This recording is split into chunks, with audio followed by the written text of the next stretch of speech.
RDW software updates. As vehicles become increasingly digital, security is taking on a new dimension.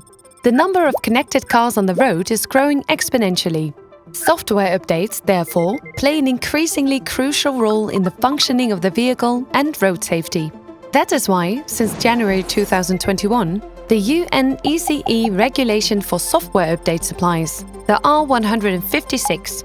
R156 is part of a series of regulations, including the R155 for Cybersecurity Management Systems, CSMS, and the R157 Automated Lane Keeping System, ALKS.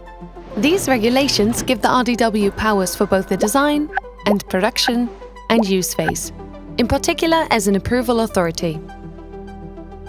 The RDW finds it important that software is updated correctly and within the framework of the type approvals issued for ALKS, and, in the future, for emission tests or engine management, among other things.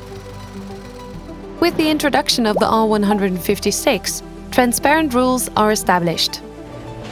Does the update fit with the current type approval? If the update does not fit within the current type approval, the manufacturer will request an extension or a new type approval from the RDW. The manufacturer monitors the quality and correctness of the update via the Software Update Management System, SUMS. As the type approval authority, the RDW supervises the SUMS. The SUMS obliges the manufacturer to be transparent about the development, control, and distribution of software updates. Only if the manufacturer has a valid certificate of compliance for software update management can a type approval certificate for new types be issued. Part of the SUMS is that every manufacturer must have a verifiable software registration system. Each piece of software is numbered using the RX-Win method. This way, all updates are known and traceable. It allows the approval authority to perform its monitoring tasks in the use phase as well as the conformity of production. Software updates are distributed to the vehicle in several ways. This is done more and more over the air, through wireless communication. The R156 requires that the SUMS provide appropriate measures for this way of updating, without the car having to go to the garage. For example, the battery capacity should be sufficient to complete the update over the air. Does the update fail?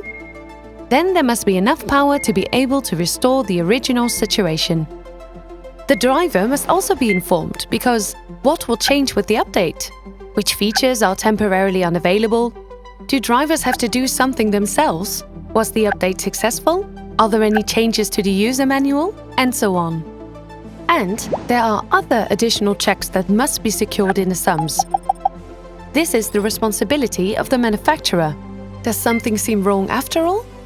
At the Unsafe Vehicles Contact Point, people can report about software updates. In Europe, this obligation is gradually being introduced for certain vehicle categories. From 6 July 2022, vehicles with ALKS approval, the R157, must in any case comply with the software update regulations. For more information, see www.rdw.nl.